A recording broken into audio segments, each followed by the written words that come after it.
Perfect. All right, we will go ahead and get started. For those who do not know who I am, my name is Jesse Campbell. I'm the Director of Communications at the NCCAA. Whether you're new to the NCCAA or returning, just looking for refreshers, thank you for taking the time. We obviously know this is a super busy time for y'all, as it seems like sports start earlier and earlier every year. So hopefully y'all are excited to get rolling, have some good energy, and had a good summer break. But we're going to jump right in to just explaining some things that are required from the NCCA standpoint, as well as multiple options or things that can help benefit y'all in terms of questions you might have, where to find those answers, etc. So I'm going to share my screen really quick, and then we will go from there. So you should be able to see the home screen of the NCCAA website. Richard is going to talk through actually the two things that are required. I will just mention them right now. Most of you, if not all of you, have already done one of those things that are required from the sports information standpoint within the NCCAA. And those two things to remember are schedule uploading and stats reporting. Those are the only two things that we require in sports information to be done. And if they're not done, it puts you at risk for stat penalties, fines, and potential membership issues if those are not completed. So wanted to mention that first. Again, we'll get into those in just a minute. But before we do, just wanted to walk through some resources and places to find things. Essentially, everything we're going to talk about today, you will be able to find on the Member Help Center, which is what I'm going to walk through here in just a second. So if you're unfamiliar with our website, there is a spot, if you can see my cursor, right up in the top that is in white. Really, all of these buttons are great benefits to y'all, but the biggest one is members here. So if you click that, this Help Center looks a little bit different. We've updated it a little bit, tried to make it a little easier to navigate. And truthfully, it has information that's great for a sports information director, great for a coach, and great for an athletic director. So if you ever have someone on your campus that's looking for information specific to the NCCAA, I would direct them here first. Some of the things that I wanted to walk through, and we'll go really quick through them, is a due date calendar. We update this every year. If you click that, this is going to have a printable document of every single due date for sports information, as well as some other stuff. I always encourage people to print that and keep that in their office. But you're more than welcome to obviously access that digitally here at any time. So you can see it talks about scholar athletes, scholar teams, Game Plan for Life character awards, as well as dates of national championships, etc. And if any of you are involved in the declaration amendments, there's those dates as well down there. So that's one great resource. Another one that is right next to it is our announcement schedule. So this is when the NCCA plans to announce specific items. So if you're looking to see if you made a national championship, you should hopefully get communication prior to the announcement date. But when it becomes public, those are all listed here. Obviously, you as an institution would not be allowed to list that you've made the national championship prior to this date unless you won your regional championship. So there's other information here that helps kind of give you a guideline of when you guys can release information as well. It does say at the top that these dates are subject to change. If you've been a part of the NCCA for a decent amount of time, we provide a lot of flexibility to our institutions, which means that sometimes requires us to change dates to make sure that we can get everything in place how we need to. Some other things that I just wanted to point out, handbooks. This is great again for coaches, for anyone. This page has updated handbooks with every single sport rule, every single sport policy. You can also see your regional handbooks down here. Those are currently in the process of getting updated. You can tell if they've been updated by looking at the year next to it. So far, the only one that is updated to this year is the Division II Midwest. The easiest way to access handbooks is click by section. And by section will give you every individual sport handbook. And then one that kind of flies under the radar that has a lot of important information is called Sports Policies and Procedures. That's going to explain a lot of important information for different policies and procedures that relate to all sports within the NCCAA. I'm not going to click on these ones specifically, but going back to the Member Help Center, if you go down, there's a specific sports information tab. A couple things to highlight on there. There's a SID handbook. This just gives best practices for you throughout the regular season of if you're brand new to sports information, which I know many of you are, kind of gives you a guideline of what's really expected in the industry standard. It's very similar to what the NAI and the NCAA provides as well, and can really help you schedule and plan for your individual contests on campus to be successful. There is also a branding guide. This is important from us just in terms of our requirements of how you use our logo, how you use our colors, etc. If you're ever looking for our logo or color, you can find that in there as well. Um, NCCAA resources is another tab. This used to just be called the NCCAA Google Drive. I will click this one. This is great spot for resources for you that you can download. We'll walk through a couple of these. One as logos. So if you ever need any of the logos that we provide, those are all listed in here. So if you're looking for the national championship logos for this year, you have them in AI and PNG right there. If you're looking for just the standard NCCA logo, you have the white version and the full color logo right there. As well as every single one of our member schools' high resolution logo is in here. So if you're struggling to find a high res logo of an institution you're playing, you can find those right in there. And then there's some other resources I'm not going to talk about specifically that can be used and downloaded at any time for your use. Let me get back to where I need to be. Um, let's see. I'm going to go down to championships. So there's some stuff specific to championships down here. If you click championship selection and seeding, if you're interested in how an at-large team is selected and seeded, that explanation is here. Obviously, you need to look at your handbook to know if that sport uses option A or option B, but those are explained right there. Especially, I know when I was in SID, coaches will sometimes come into your office and ask why things happen. This can help educate you to be able to give them a proper answer as to how the system works for at-large selection and seeding. Um, Power ratings, that is also on here. It's right next to championship selection and seeding. This, again, just to educate, this will give the links to every single sport in the power ratings dates when those will be updated. If you didn't see on the last documents, power ratings is our way to determine teams, or it's a resource to determine teams that make our national championship.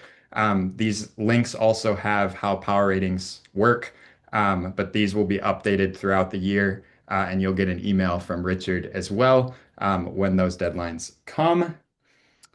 Qualifier packets, again, is an important one for championships. You should get an email directly from our director of championships if you qualify for a national championship with information about that. These give you kind of an outline of a schedule of what the championship's going to look like, when practice times will be, when the Christian Service Project will be, when worship is, etc.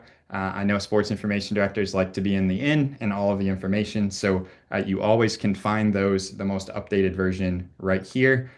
These tabs will be linked once those are complete. Um, the sport leadership page, I had not mentioned this last year, but I wanted to mention it this year. If you ever have a question specific to a sport, we have sport leadership. These are volunteers throughout our membership, typically coaches and athletic directors that help oversee things. A great example of what they help do, in addition to helping plan the national championships and regional championships, is with coaches polls. So these are the people that are overseeing the top 10 coaches polls that you might see go out on social media for each sport.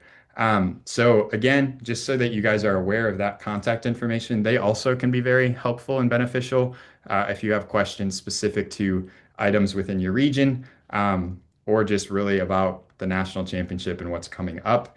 You can see every single sport in the contact information we have.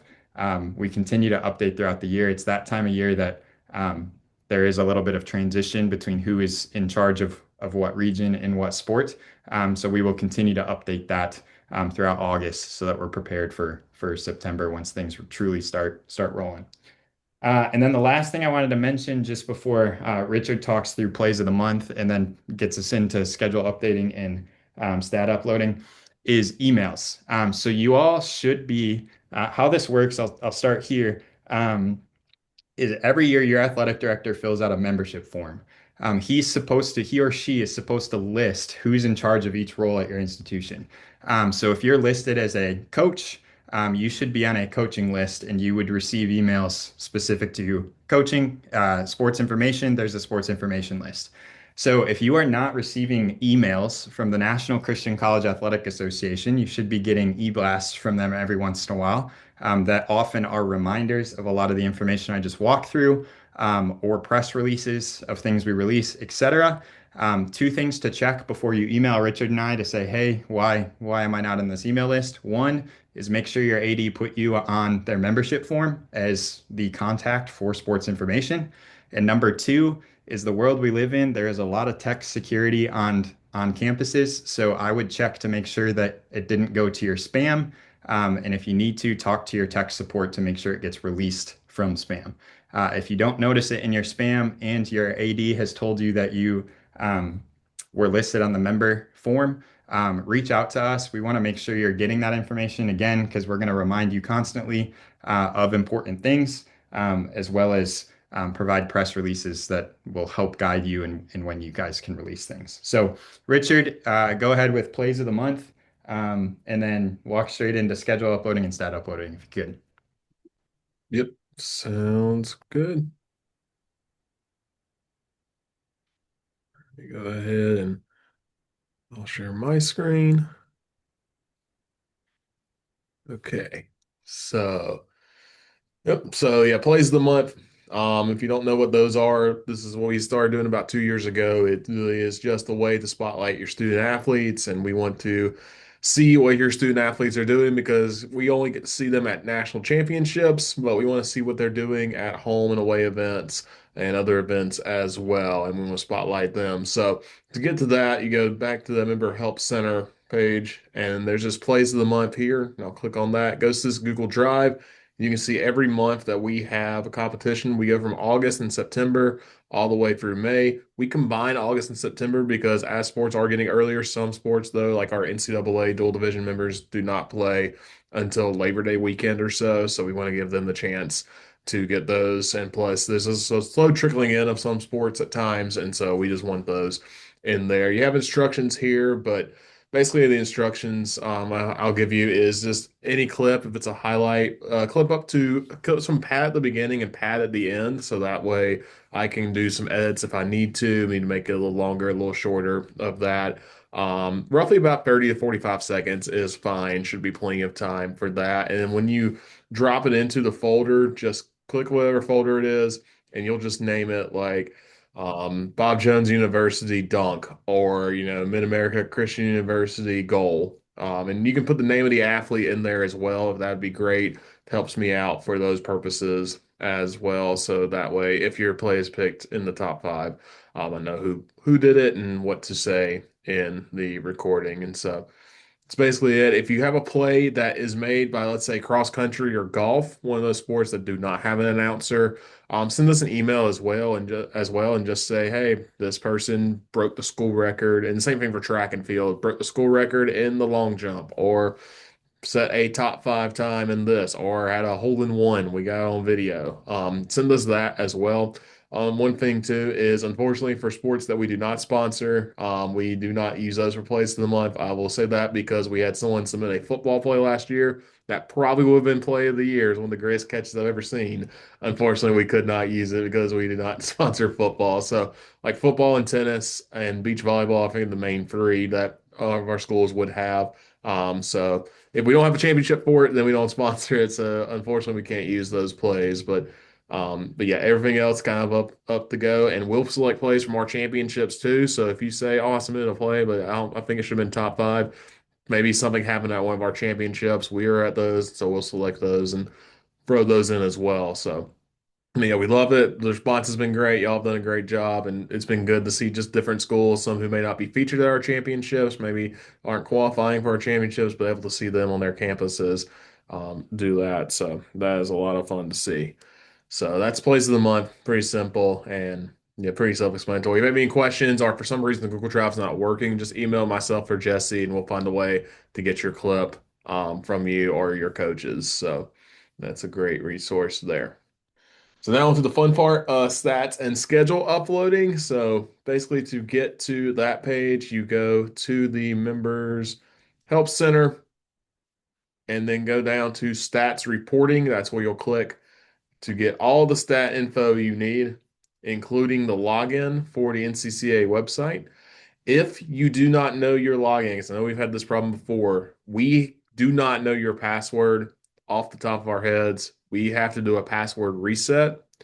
So if that happens, we will send you the username and the new password. That needs to be shared with the ADs or anyone else who might be logging into the back end of our website. So if that happens, we'll send you that. That needs to be shared with if your AD does stuff on the back end, if your coaches do. Normally it's just one person doing it, but sometimes there are coaches who also work with the SID at some of our smaller schools. Just needs to make sure that they have it as well. And when you log in, you should see something like this: username, password. Take a while to log in. Yours is going to look a lot different, but your main issue, you're mainly going to look at the schedules tab and the stats tab. I'm going to go through schedules super quick because everybody's done a good job getting schedules in so far. And thank y'all for that. I know some people have been kind of late, kind of in show and go. You show up and you have to get your schedules uploaded. Y'all done a great job, and I appreciate y'all for that. But there are two ways to add your schedule in. One if you're a sidearm website, and one if you're not. If you're a sidearm website, you go to add new schedule. You're going to select the sport, and because I know their sidearm site, I'm going to use Columbia International as an example. Just select the sport, select your school name, and this takes a while. You're going to have to wait a little bit on it. Select the year, so 2026 for this season. There's already one in there because they've already done this, but what you do is you select your sport that you have because your website's linked. It's men's soccer, and you click go and give it a little bit of a second. And there you have all your soccer schedules. You would select the one for this year, click save changes, and that would pull it in to our site. I'm not going to do it because I don't want to have a duplicate, and that would pull it in. So that's if you're a sidearm school, if you have a sidearm website. If you don't have that link set up, or say you transitioned your websites in the summer or middle of the year, let us know. We can set that up on the back end. You would need to put the NCCAA either as your primary conference if you're an NCCAA only, or if you are a dually affiliated as a secondary conference. That way we can set this up to make it a little bit easier for you to get stats and schedules in for those purposes. So that's how you do schedules if you're sidearm. If you're not sidearm, is that you're a Presto, or I think U Sports is the other one. There's a bunch of, or Pressbox U, and there's another other websites. This is what you need to do. You go to stats reporting. You have uploading game schedules, and here you can see if you are or not a sidearm client. You have instructions on how to. Non-sidearm clients, you're going to go to this example schedule, and you can't preview the file, but I have one pulled up. And you literally just fill this out. So you have date, time, your opponent, location, home, away, neutral. If you don't know the time, you can put TBA. Everything else is pretty self-explanatory. Please make sure you put the correct name of the school in because you will have to help. This will help you a lot with stats as well. So make sure you have names correctly in, all of that in for all of your games for every sport. You just kind of go in, type it in. And once you get that done, you go to import schedule.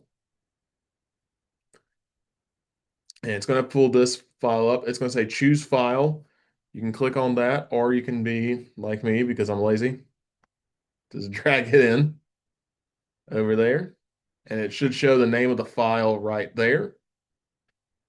You do not need to click this continue button. You click this one.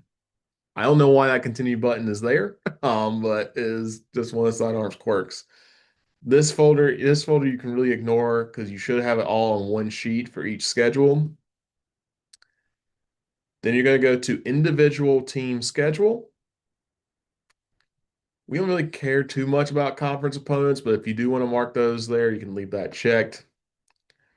Pick a sport. Say this is men's soccer. Your year, 2026. School name, I'm just going to do NCAA for these or NCCAA for these purposes. And then it's got this import file column in your matching system. These need to match up for it to go through. So date goes with date, time goes with time, opponent go opponent individual only, location is location, and then home away neutral is, and it always changes spots. It's home, away, neutral, individual only. It used to be something different and it was in a different location. They've changed that, I think, every year I've been here. Then you're going to click import. Do not double click because it will put in about 3 different schedules. So import, the file has been imported, and it should pull up my schedule. Once I go there, go to year, click load. NCCA is right there. That's also how you can go find your schedule if you need, say you have a game get postponed, say you have a game just get straight up canceled. You can go into the schedules tab, pick your sport, takes a little while to load, pick the season, click in here, and there it goes. And you can just pick, say this game against Gardner Webb got canceled. You can go in here and edit that and then change it to postponed, or you can change the date and time up here and all of that. So, and if that happens too, you can also just email us as well to let us know. So that way, if I'm looking for stats, I'm not sitting there trying to figure out when this game that did not happen, where those stats are. Really quick button in Richard, just so everybody's aware, to make sure the reason that the schedule piece is so important, it doesn't show publicly at our website. That's not the purpose of it. This is how we track stats reporting.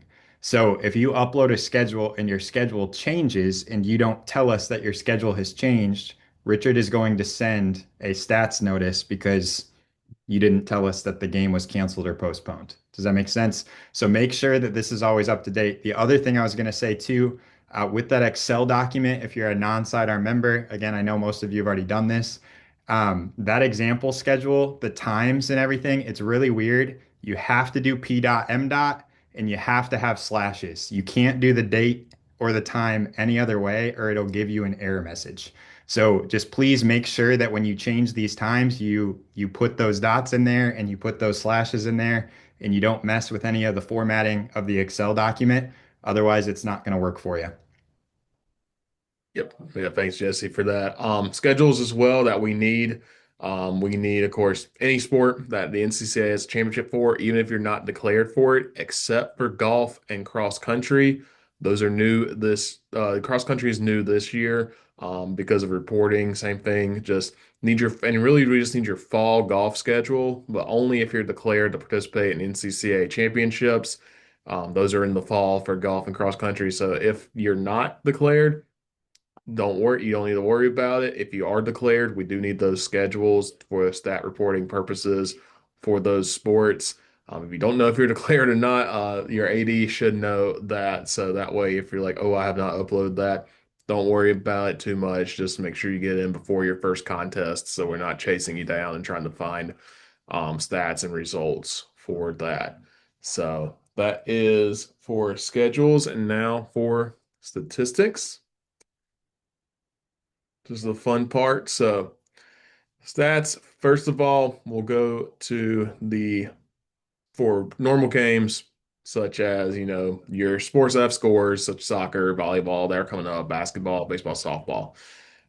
You have over here, first you have XML game files because that is what the file you get for a game is an XML file.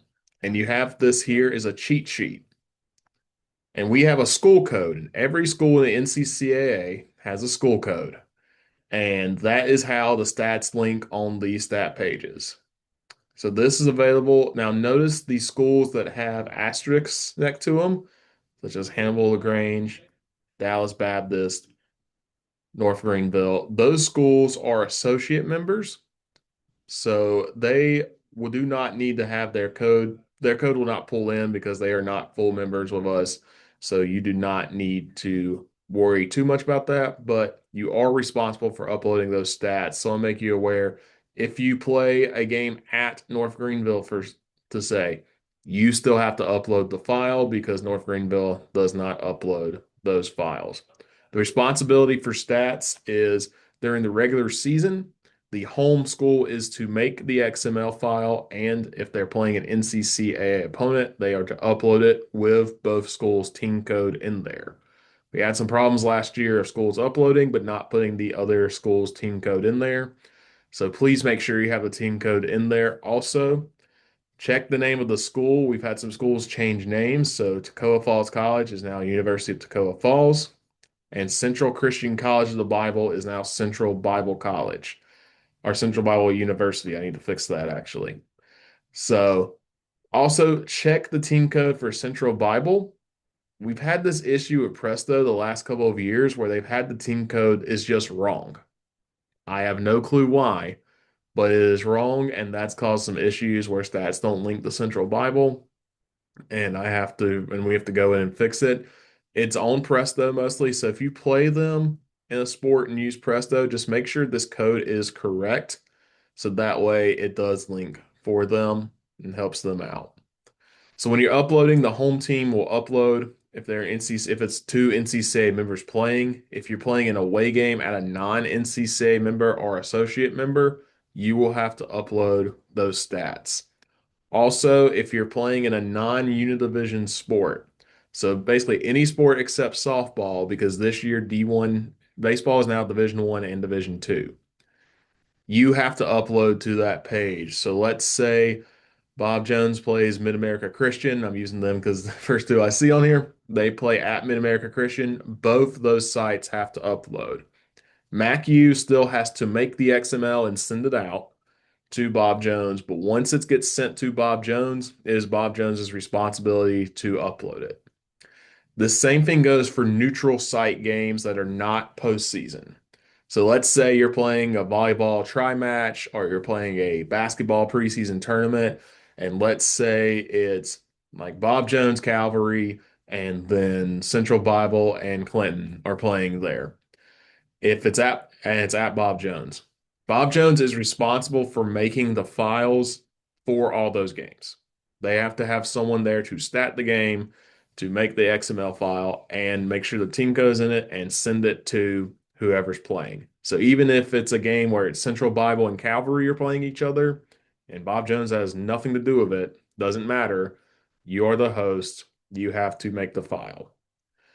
The uploading responsibility goes to the team that was the home team on the scoreboard. So, say in that game, Calvary was the home team on the scoreboard, they were considered the home team, they would need to upload it. So, best practice for that, when you email the file out, I would just say I would just say something like Calvary was the home team for this game. That way they know they're the ones to upload it for neutral site.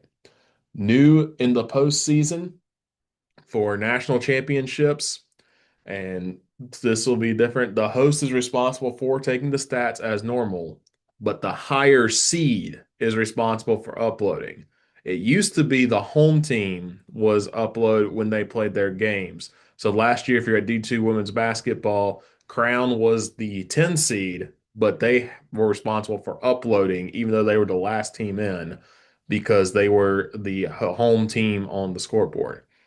Not anymore. This time, the higher seed is responsible for uploading the postseason. That includes regional championships. So even if you're playing, say, their region championship is away from home, but you are the two seed and the three seed's hosting it, the two seed needs to upload that file.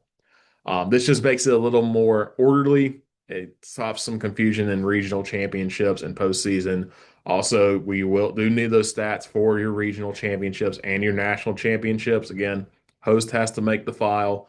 Once it's sent off, it's the higher seeds' responsibility to upload that. Now, for those wondering about these team codes, XMLs, what do I need to do with that? You should get an email from a school that has an XML, and you might need to manipulate the game file to make sure the code is in there. especially when you're playing a non-NCCA school. Non-NCCA schools, they do not care about these school codes most of the time. If they're an NCAA member, they should already put them in because the NCAA, that's their codes. NAI members have a little bit different. So they may not put your code in at all, or they may have a different code. What you need to do before it goes to our website is you need to change the file. And so there are instructions and videos on how to do it, but I'll show you a little bit. There are these programs on here for if you have a PC, it's Notepad++. If you have a Mac, it's called Brackets. And I'm going to pull up Brackets here, and this is what you'll see. It can look kind of confusing and kind of scary, but basically all I need to do is if you collapse this, you should have something that says team name, visitor or home. And let's say you're the away team, because most likely you are the away team there. Right now, make sure. So Carolina is in there. Boom. There's the code. You just change it to what your accurate code would be. And if for some reason something happens with your software and you're the home team, or if it's a neutral site game, you can collapse that. There's home. This is Alice Lloyd. Alice Lloyd. Their code is in there. There you go. So to upload these, you go to stats, XML box score upload. And I'm set for Pain right now, but they have their schedules in, so this is perfect. So let's say this was a Pain volleyball game.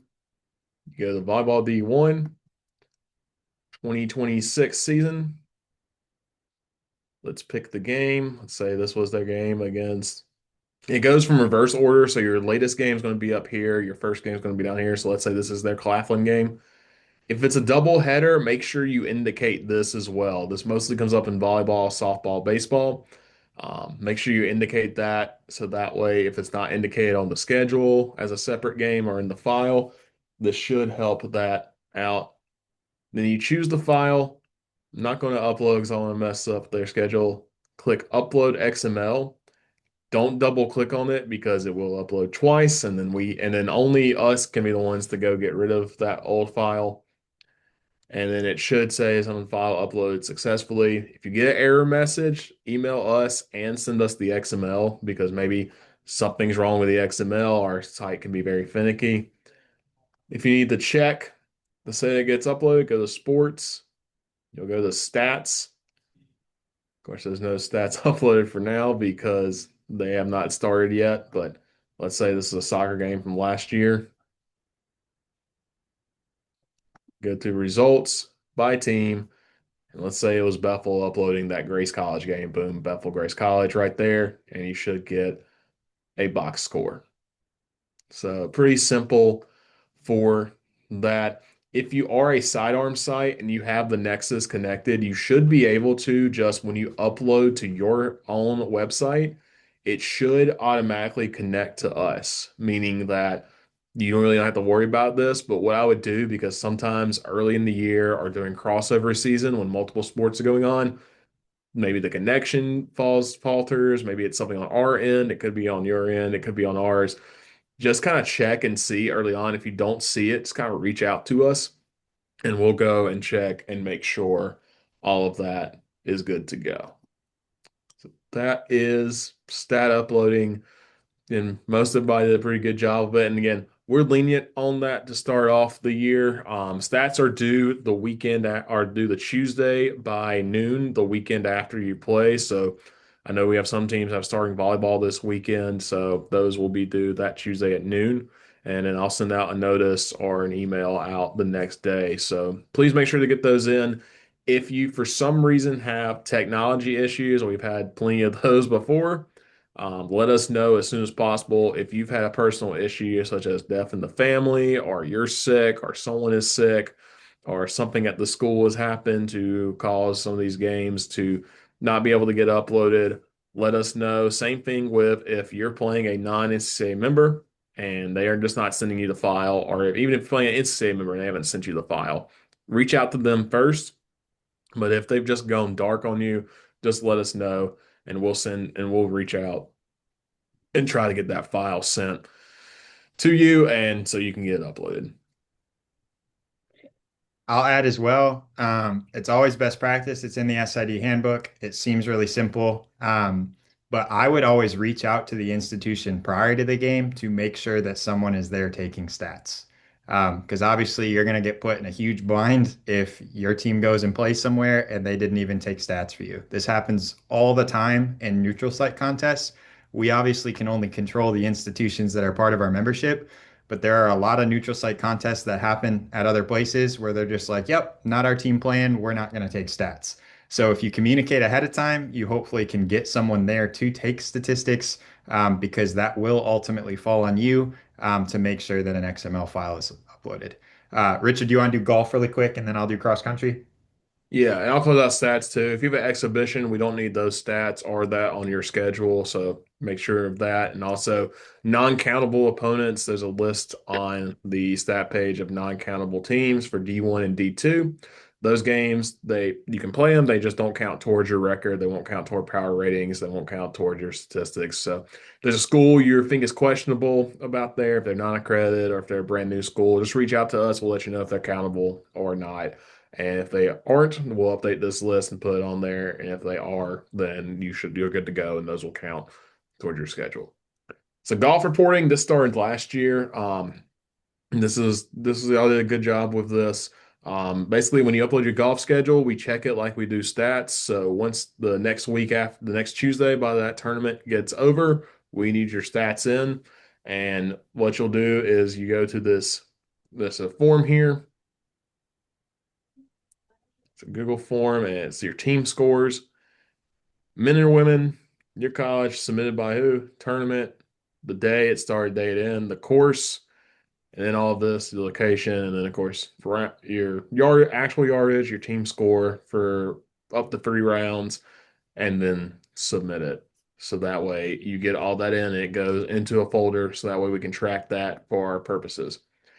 If you do not have a full team for golf, let's say you just have individuals, then what you do for that, as I go off page, unfortunately, what you do for that, you just need to wait until September 23rd. Individual scores open. So every week you'll need to put your team scores in. Individual scores, wait until September 23rd. And now you have an email sent out for that way if you don't have a full team playing golf. And for these team scores, find out if it's going to be SID or if it's going to be your coach. Don't need both to submit it. We just need one of y'all to submit it. So I'd go ahead and get in before the season starts. Say, hey, do you want me to do this or do you want to do this? And then before you can decide to who gets those in. So that way we don't have double scores and we don't have maybe someone had a score wrong and that affects the team average for our at-large selections and anything like that. So just kind of talk with your coaches, make sure they know what's expected of them as well. And also that the way we're not doubling up on the team scores. Okay, I'm gonna go back to sharing really quick to just walk through cross country that's new. It's very similar to golf. So the reason that golf and cross country are a little different is obviously they don't provide XML files. We would require XML files if they did, but they don't, and we still have to track those. So cross country leadership approved a very similar thing to golf, um, where they want these forms to be tracked in Google. So if you have done cross country reporting before, there is a reporting form here. It's an Excel document. That same Excel document exists. But if you remember in the past, you used to just email that form to Richard. Rather than emailing it, you just have to upload it to the Google form. So same thing, anytime you have a cross-country meet, just make sure that it is done by the Tuesday at noon following that meet. So it's pretty simple. You just indicate your email, and then you would indicate if you have a new time to report and then upload the file. So for example, the very first race you run, everybody's going to have a brand new time, a PR. So you need to upload after that first race. The only other time you have to upload a new Excel form is if one or multiple athletes improved on their time, which hopefully happens throughout the year. If nobody improved on their time, it takes 10 seconds. All you would have to do is come in here and type your email and check no. Okay. And if you check no, that just indicates to us, yep, you ran the race, but nobody got better. So we're just going to go off the times that came previously, and that helps us track for the national championship. Should be super easy. Again, you just upload that same Excel document that's been used in the past to indicate the best times for that. So that was a lot for stats reporting. Really quick, just a reminder, up here on that stats reporting page is the deadlines and policies. This reminds you of when schedule uploads are due. This reminds you of when files need to be uploaded, that Tuesday at noon that we keep mentioning. And then down here is if you fail to provide it by that Tuesday at noon and fail to communicate. Again, Richard mentioned we give a lot of grace. This is where the penalties start. So again, we try to provide a lot of grace. So first offense, you would just get an email saying, hey, you forgot. Second offense, you would get a little bit stronger worded email. Hey, you forgot again. And then we start getting to the stuff that nobody wants, which is fines. And if you get to a fourth offense within a sport, you're at risk for losing the ability to compete in a regional and national championship. So we never want to get there. Just know that there is some responsibility there from the sports information director that could affect your team and your institution. Also know that when we get to fines, your president gets put on the email, which nobody likes that either, is having a president on the email. So most of you do a phenomenal job of that, but just wanted to clarify that. Okay, we are almost done. The last thing I want to walk through here is Teamworks and our Student Athlete of the Week and Scholar Awards forms. I know this is a lot. Again, what Richard just explained and what we just went through, those are the only two things that are required. The other things that we're talking about are things that are great for your institution, great to support your athletes, but never required. So if you go down to this sports information tab, there is a tab called Student Athlete of the Week, and there's a tab called Scholar Awards. All of these forms are in Teamworks. If you click Student Athlete of the Week, it's going to give you the nomination dates for when Student Athlete of the Weeks are active, the procedures, instructions, and then how to log in. What I talked about before, if you are listed as the SID, you should have gotten an email from Teamworks if you don't already have an account to set up a Teamworks account to be able to have access to these forms. If you don't, again, check that membership form with your AD. And if you don't have it, reach out to us and we'll get you added. But you would just log into Teamworks. Let me get onto mine. And then any form that is active that is assigned to you will show up in this list. So mine might look a little different than yours. There is a spot that's going to say assigned to me and then perpetual forms. Sometimes this gets a little funky. So I always click perpetual forms because every form we assign is a perpetual form, meaning it happens week by week. So if you click on this, I have assigned myself these three forms. So we're going to walk through a Student Athlete of the Week form really quick. So say you had a really talented athlete in men's soccer at the Division I level from the previous week, and you want to nominate them for that award. You just have to get it in by the Monday of the following week by 1 p.m. Eastern. If you don't get it in by 1 p.m. Eastern, they will not be in consideration to be selected. So you're just going to click this form, and it's going to bring up a DocuSign and it's pretty self-explanatory how to fill it out. But it's going to ask for this sport. It asks if it's an offensive or defensive player. You can nominate one player for each. You actually can nominate the same player for each if you would like to as well. I know in soccer it gets really funky because some people value if a defensive player had offensive statistics versus putting them in the offensive or defensive category. It's up to you where you want to put them. But say we were doing an offensive player, it would prompt you to only fill out the offensive stats. So really quick, just so you can see it, Richard Martin is going to be our nominee. He's from Gaffney, South Carolina. He's a forward. He went to Gardner Webb, and he's a grad student. You would put your season record in here.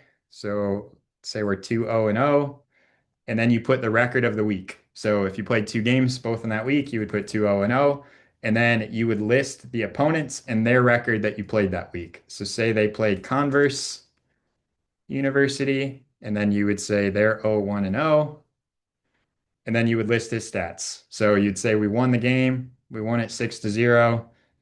Richard scored all 6 goals. he had one of the game-winning goals. If he scored all six, he can't have any assists, etc. I think you guys get the point. Down here, it's going to ask you to write information about that player. So, for example, we always ask, write something that may not show up in the stats. So, if that was a season high or a career high for Richard, put that in there. That's going to help us consider them as a student athlete of the week. Um, and if it's, say, it was their 100th goal of their career or something along those lines, those are all important information to put down here. If you don't have anything to put down there, you don't have to. It's not required. It's just something that's going to help enhance that nomination. And then for them to be considered, you have to sign it down here, put your email address and your number. And then we always require a headshot and an action shot of that athlete. So it's just going to prompt you to upload those. So just make sure you have those to upload. If you do not have a headshot of an athlete or an action shot of an athlete, you can upload one photo or the other twice. Just know that it always helps us if you have an action shot and a headshot. And again, is for consideration. If your athlete is selected and wins, we have a partnership with Athletic Solutions. Athletic Solutions is going to send them a plaque for winning that award. It'll get sent to your athletic department and you can give that directly to the athlete. They're also going to be encouraged to start an NIL store, which is an opportunity that is crazy that we live in that world, but it is an opportunity for an athlete to choose to do so. So they would get a letter with that plaque to do that. They usually take about a week or two to arrive. So know if you won the award and it's been 2 weeks, it's probably on its way. If you don't receive it after 2 weeks, reach out to me and we'll make sure we get in contact with Athletic Solutions to get that athlete. You as the SID, if you're selected, you'll get an email from me telling you that your athlete has been selected so that you guys can prepare materials on your end to announce that on that Monday. Again, we try to get this out by Monday at 4 p.m. Eastern at the absolute latest. Usually it's a little bit before that, where we list all our student athletes of the week. So that's that form. I always encourage people to nominate because you never know if you're going to win. Sometimes there's weeks where there's not that many athletes that played, and sometimes there's weeks where a ton of athletes played, and you may not think they had the best performance, but they really did. So that's that form.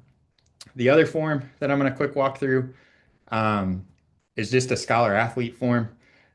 This is due 4 weeks prior to the national championship, and it's a little bit different. So these forms, because they require grades, also require a signature from someone that is not the sports information director, meaning it is the registrar or compliance officer that helps manage and oversee these. So before you can even access the form, it's going to ask you to type in the name and email of that person that you're sending this form on once you complete it to sign off and agree on it. So please, please, please don't type your own email and name in here. Otherwise, it's just going to send it to yourself and it's going to be a revolving door of never finishing the form. So again, I would put, say Richard is our compliance officer,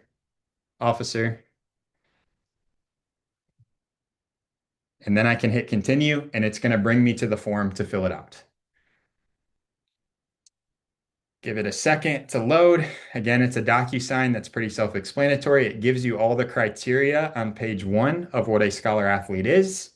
And then down here, you would just list any athlete for that sport that earned it. So if you are, again, well, I know they're not NCCAA members, but this is where Richard went.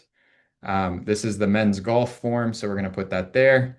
And we'll say that I was a scholar athlete. You would put my name, what year I am. They have to be junior, senior, or a grad student. So it only prompts those. You would put what their major is. I was a sports management major.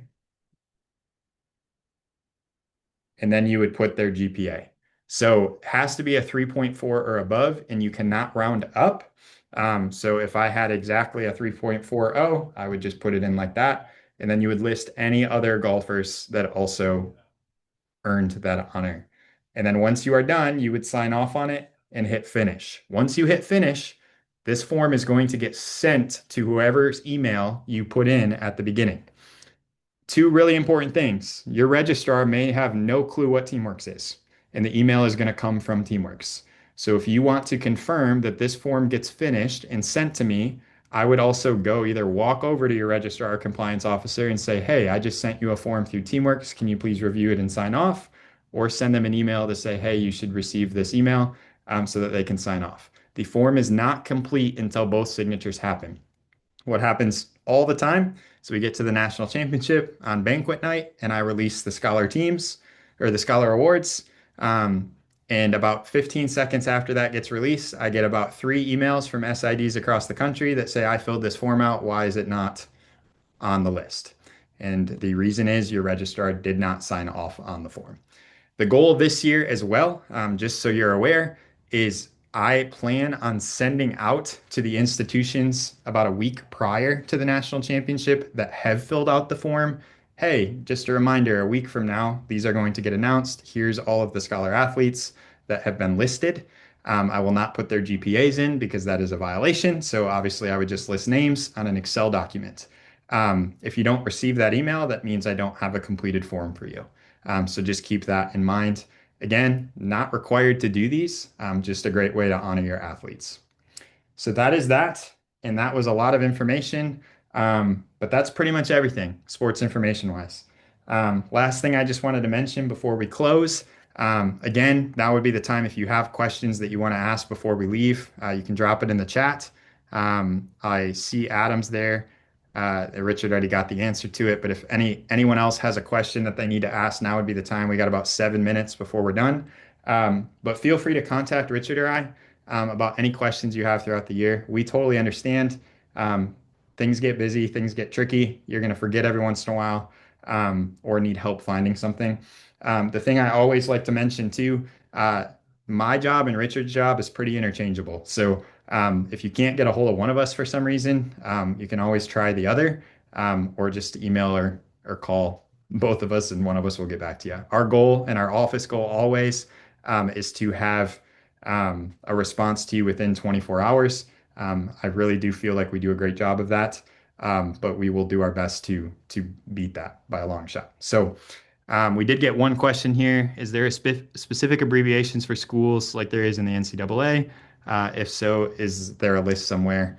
No, we do not have a specific list of those. Um, the institutions typically do have that, but yeah, I would just when you communicate with that institution, reach out and ask if you're questioning what their abbreviation is, and maybe we can. That might be something that's wise for us, Richard, to create. Yeah. I know we have, and it might be somewhere in Google Drive. If not, I'll try to upload it. It's Yeah. got the member schools color codes in there, Okay. and that also has the abbreviations that they want to use. So Perfect. that also helps for any graphic design if you have anything on a scoreboard that has their color in it, so you can use the exact colors. So you're not having to guess like, oh, this is red. Well, everybody wears red, so you Yeah. get the exact color or the exact blue. So yes, I'll try to upload that to the Google Drive by the end of the day today. And Nathan, I saw your question come in. The recording should hopefully be up later today. If not, it'll be early tomorrow morning. It just depends how long YouTube decides to take because at our office, YouTube can be 20 seconds or it can be 20 minutes to an hour. So, Okay. Adam's question that just came through about scholar athlete and scholar team forms. He asked if the deadline that's listed of 4 weeks prior to the national championship only for the SID to submit it or for both the SID and registrar. Um, it is for both the SID and registrar, but I'm going to give you all a cheat code because you all came to this live. We do not pay super close attention to that deadline. Honestly, if you miss the deadline and you get it to us before the night of the banquet, we will make sure it gets uploaded. The biggest piece is if you wait too long, they are not going to receive a certificate in person. Say your team made the national championship. They just won't get a certificate while they're there. But we always add people late up until the night of that banquet. If you're trying to add scholar athletes after the night of the banquet, which is the night before our national championship starts, then we're going to say, sorry, you missed the deadline by 4 weeks. Try again next year or with the next sport. So hopefully that answers that. Um, but yeah, I don't believe there's any other questions. I will stay on until 2 p.m. But thank you again for joining this live. Um, And you guys will be praying for you as you guys start your guys' athletic year. I know Friday is the first day of competition. That's tomorrow. For those that start right away and have the coaches that like to start right away, best of luck. And we'll be praying for you. So we hope you have a good day.